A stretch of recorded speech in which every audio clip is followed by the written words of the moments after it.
So far in this integrated rangeland management course here at the University of Idaho, we've talked a bit about animals, what their digestive systems are, what their nutrient requirements are, and then we talked about grazing management, how you might apply a number of animals, or stocking rate, in a certain set of conditions in pastures through grazing systems or grazing methods to accomplish land management goals.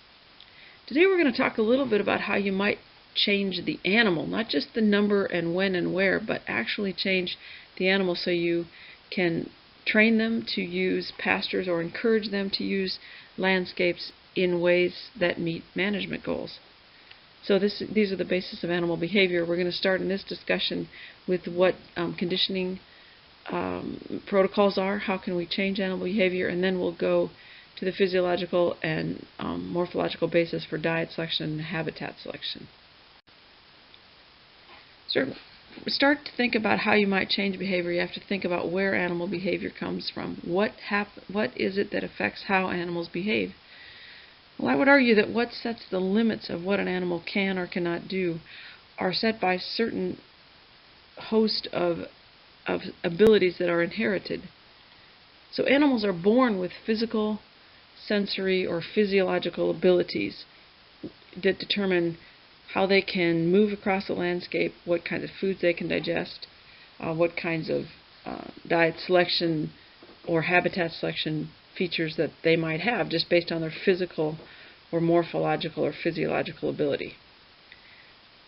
Sometimes animals are born with really strong understanding or strong instincts about how to behave. So they're born knowing what to do.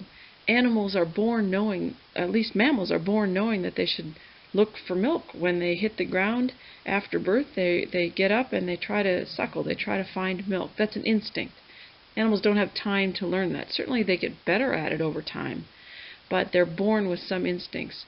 Some levels of migration are instinctual. Animals, ducks and geese, for example, know they should start heading south when the days start to get shorter. There are other instinctual behaviors that animals are born with. The rest are learned. So even instincts are honed or changed over time, and all other behaviors are learned. We're going to talk about how those behaviors are learned. Think a little bit about those inherited abilities. These are some concepts that came up earlier in the class when we were talking about animal nutrition. The type of stomach or the type of digestive system that an animal inherits or gets from their ancestors, that determines whether they can or cannot digest cellulose. And that determines what kind of diet that they eat out on range. Also, the types of teeth they have. We've got a carnivore, an omnivore, and an herbivore. That's going to, in large extent, determine what sorts of foods they can eat. And of course, their physical abilities will determine whether they can run after prey or whether they're really well designed for collecting up large amounts of grass. So those are some of the physical abilities that set the limits of diet selection. Now let's think a little bit about the inherited behaviors. We would call those instincts. I already talked a little bit about how mammals are born knowing how to find milk and to get up and start to suckle and look for milk. They also seem to have this inherited knowledge that they should stay close to mother, that when they're born they should stick close to mother or to whatever large animals around them largely. I don't think animals have to learn to hide and find cover. That's something they're born knowing. So as far as diet selection, there's a few things we know about the inherited abilities. We know that animals are, again, mammals are born with a preference for salty foods. Salt is something that every mammal needs, and so they're born with this ability to identify salt and know when they're low on salt and consume salt. That's called a specific hunger. They have a system to identify it in food and consume it. Water is another one. Water is another specific hunger. We know when we're thirsty, and we can identify foods that have high water in them, and we can go and find water to drink. So salt and water are two specific hungers that animals are born with. A lot of people argue that animals also are born having a preference for sweet foods, because anything that was sweet would have a high energy content. So that would be something that would lead to higher animal performance or higher animal longevity. But that's actually not true. A few studies that have been done on that show that animals don't have an inherent preference for sweets. By and large, they acquire it throughout their life, especially mammals. When they start suckling milk, they interact with the sugars in milk, so milk is sweet to them, and they form a preference for sweetness. Other people I've read in literature talk about animals having an innate avoidance of bitter foods. Certainly with herbivores that would make sense, because bitter compounds are often secondary compounds or toxins in foods. So it might make sense that animals would just inherently avoid them. But again, that's not true. Some of the foods that herbivores like, such as bitterbrush, it's very bitter, and animals form a preference for it over time, and they don't seem to have an avoidance of bitter foods. At least most mammals don't have an inherent avoidance of bitter things. They tend to have a general avoidance of strong foods, and maybe that's where that bitter gets its reputation. So bottom line is, animals are born with some instincts that help them survive. They're born with very few instincts about what is the right or wrong food to eat. The rest they learn. It's easy for them to learn because, at least with mammals, they are born with a host of social models around them, mothers, peers, to help them learn what food to eat. And also usually one bite of food isn't a deadly consequence. So most mammals can learn what foods to eat. This is just a good example of instinctual behavior. We know that animals are born with a certain set of behaviors that they think are wrong or right. And a good example for me is dogs. So here we have two dogs. On the left we have a guard dog that looks like a sheep, that is designed to protect sheep, that seems to be born knowing what to do. The main thing they have to do to train a guard dog is just raise the guard dog with the sheep, so that it bonds with the sheep, and it automatically knows to protect the sheep from predators and other large people, mammals like people. Even they'll protect the herd from dogs and people and bears and coyotes and wolves. On the other hand, on the right-hand side is a herding dog, and a herding dog knows that it's supposed to chase sheep, and all that we do as sheep managers and using guard dogs is we train the dog. We put that behavior under some stimulus control, so we can tell the dog to lay down or go left or come around. Those kinds of stimuli that help the dog learn how to interact with the herd. So here's two animals, same species, guard dog, herding dog, very different behaviors. Now I'm going to go into two different kinds of paradigms of behavior that we know. One is classical conditioning, where animals, at the basis of this, we're just trying to understand how instincts are shaped up and how they go under stimulus control. And the other is operant conditioning, which is that trial by error learning that we can guide. First, let's look at a video of classical conditioning. And insert the video here. Okay, so as you saw in the video, classical conditioning at its heart has an unconditioned response. So it is an unconditioned stimuli that leads to an unconditioned response. Pavlov worked with dogs. When he put food in front of a dog, the unconditioned response that that food, the sight, the smell, the taste of the food had in the dog was salivating. So that was the unconditioned response.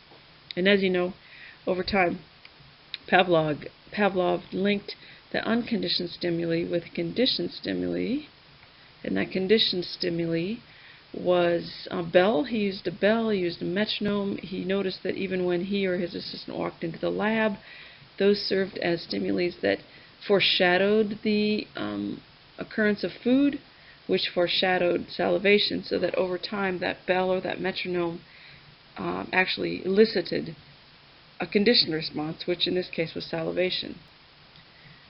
So at the heart of Pavlovian conditioning, what you're actually creating is a link between an unconditioned stimuli and a conditioned stimuli. So the animal learns that link between those two stimuli. So the response, the unconditioned response and the conditioned response in Pavlovian conditioning or classical conditioning are usually very similar. In the case of Pavlov, the unconditioned response was salivation. The conditioned response was salivation.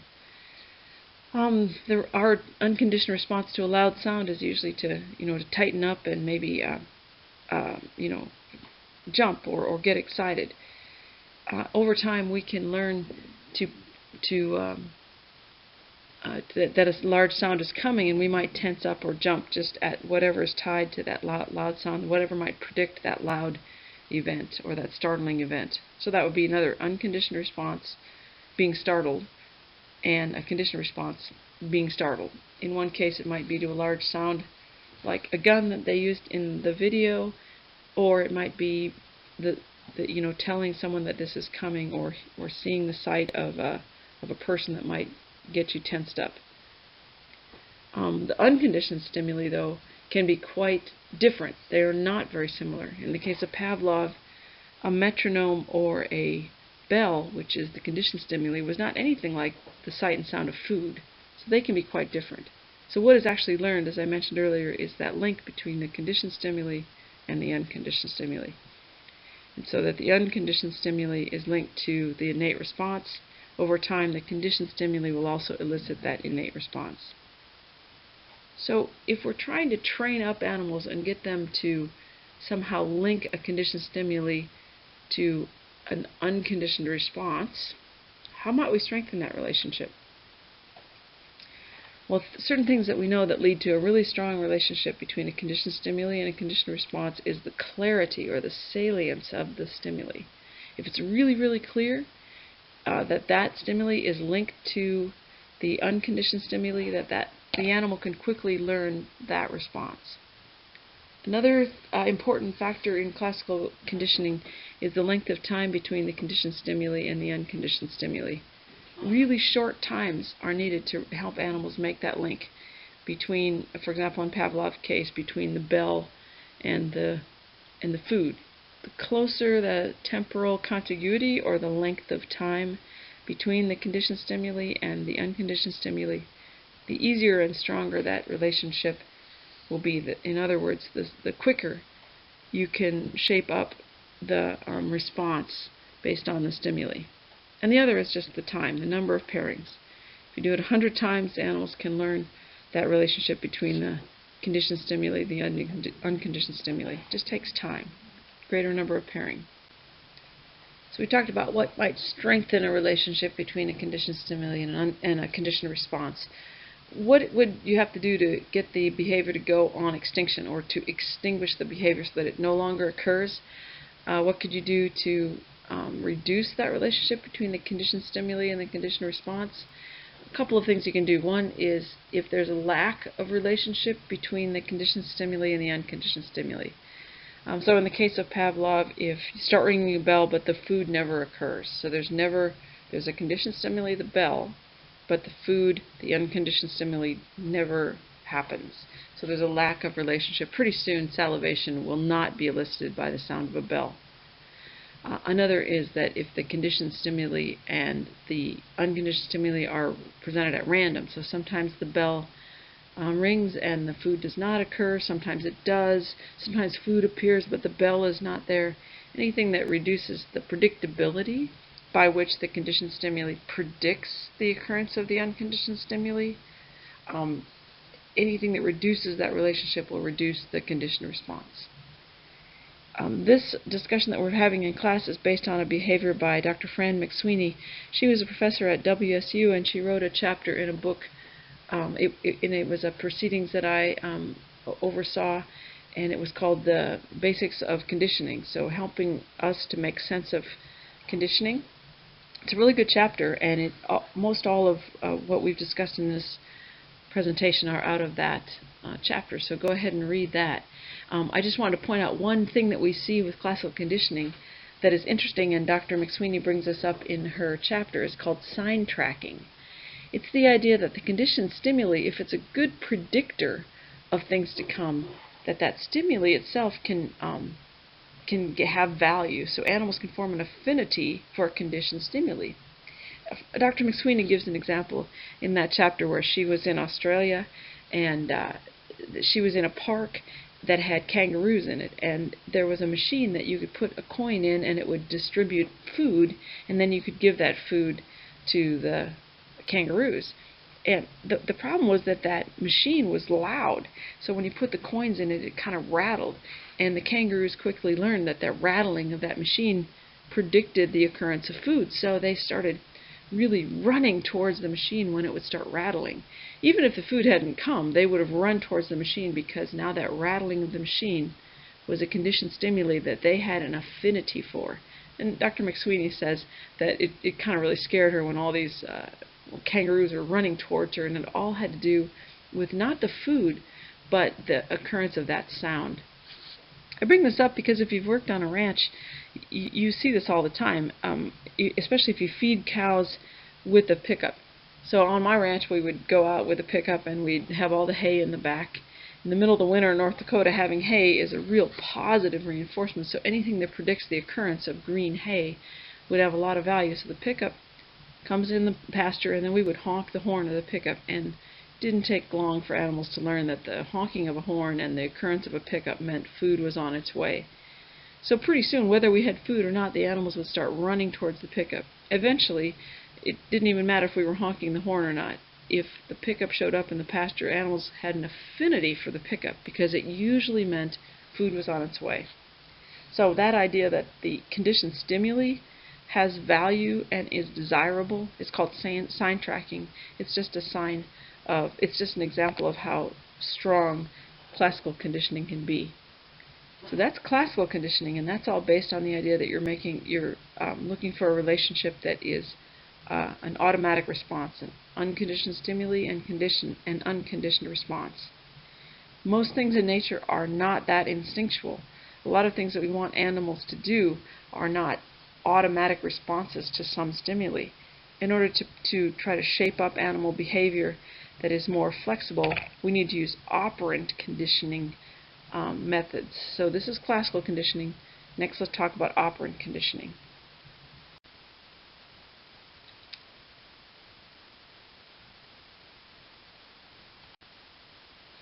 Okay, in that previous video that had to do with operant conditioning, we looked at a same kind of thing where you have a response and you have some consequences, but in this case it's not an unconditioned response. Something happens, we respond, we're behaving, we have activity. If the consequences of that activity or that response are positive, then over time that response will increase. If the consequences of that activity or response are negative, over time that activity or behavior or response will decrease.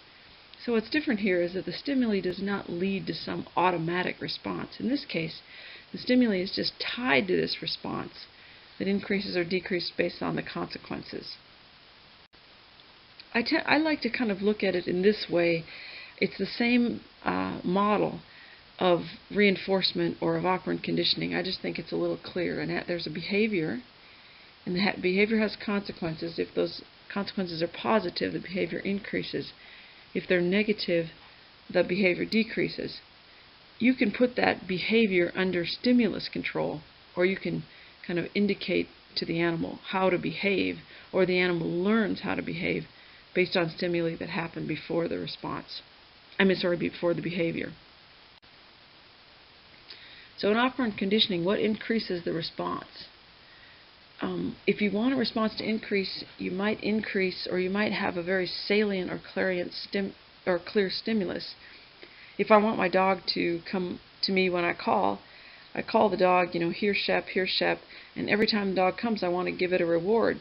I'm rewarding that behavior of coming to me, but being really clear in always using the same language and being really clear. Here Shep, come. Here Shep, here Shep. If that's a really clear stimulus to the animal, they'll come.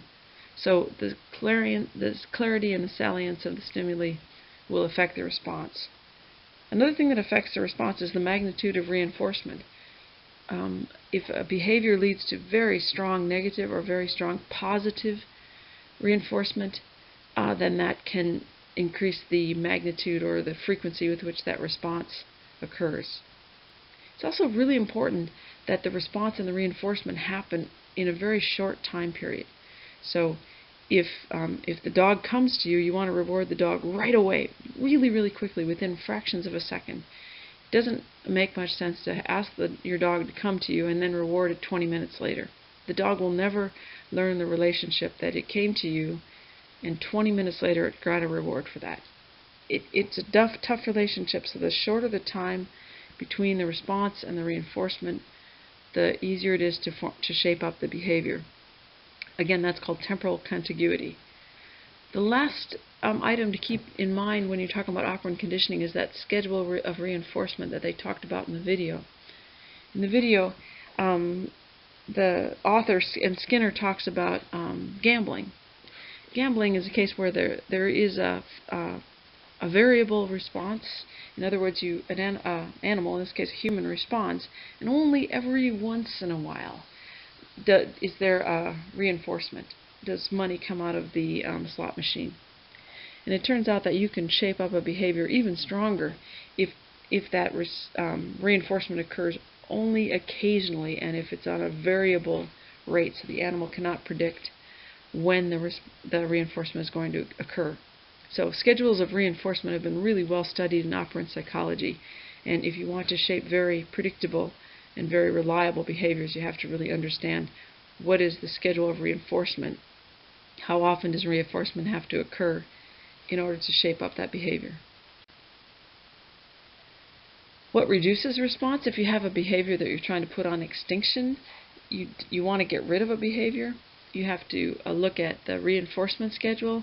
You have to try to find a case where the response does not lead to the reinforcement, where the response is happening but there's no consequences of it. And then again, if there's any inconsistency between the stimulus and the response, so sometimes you call the dog and the dog gets rewarded or not, those would be kinds of stimulus. That would be a break between the stimulus and the response and the reinforcement. So anytime you can break or lengthen the stimulus, response, and reinforcement in any way, you can usually lead to an extinction of a behavior. I used this term already a few times about shaping up a behavior or putting it under stimulus control. Both of those ideas are that you're using this model to clearly indicate to the animal what behavior is appropriate, that's the stimulus, allowing the animal to do the behavior, and rewarding the animal based on how close that behavior is to the desired behavior. So eventually you can train your pet to do all sorts of things, stand up, bark, roll over, beg, shake hands. All of those things are based on telling the animal what you want it to do, letting the animal respond, and the closer it gets to your desired response, the more frequent and reliable the response, and the stronger the reinforcement would be. If you're thinking about response and what kinds of reinforcement, I mentioned that a behavior will increase if the reinforcement is positive. There's a couple of ways to increase a behavior. One, you can apply a positive consequence or a good consequence, or another positive reinforcement is to reduce a bad consequence. So if you either apply something or remove something, and if the consequence is either good or bad, you can increase your behaviors. So there's 4 learning paradigms on this chart. You can increase the behavior by applying something good. When the animal does the behavior, it leads to some good consequences. Or you can increase the behavior, the lower right-hand corner here, by removing something bad. So when the animal does something nice, you remove stress, or you remove some weight, or you remove pain, or you remove the animal being cold or hungry. If you remove that negative consequence, that negative reinforcement, that also can increase a behavior.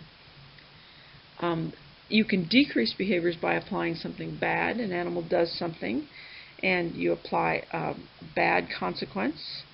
Electric shock is that way. Animal does something, electric shock. Your cat, it does something you don't like, you squirt it with water, that's a bad consequence. Or you can remove something good. So if by when an animal does something, if you remove something beneficial, such as food, water, comfort, all of those things could decrease the behavior. In the case of a pet, you might throw them outside because it's nice and warm and comfortable and there's food in the house. And if they do something you don't like, you might kick them out the back door. You're removing the comfort of the house, so you're removing something good. So think a little bit about how you might change behavior with adding or removing good or bad consequences. And keep in mind that just because you think this is a good consequence, it is not a good or bad consequence until it changes behavior. So sometimes things that we think are really punishing to an animal, like yelling at it or being around it and trying to agitate it, sometimes those can be very beneficial because the animal's getting attention. So consequences are based on whether the behavior increases or decreases. For more about all of these kinds of behaviors and the principles of animal behavior as it applies to animals and landscapes, check out the behavednet website. This is a group that I'm a member of where we're a group of scientists that are trying to understand how humans, animals, and the environment all interact and how we can change the consequences of our actions through better behavioral management. Okay, so next we're going to go into diet selection and habitat selection, but these are the principles on which we'll build that discussion.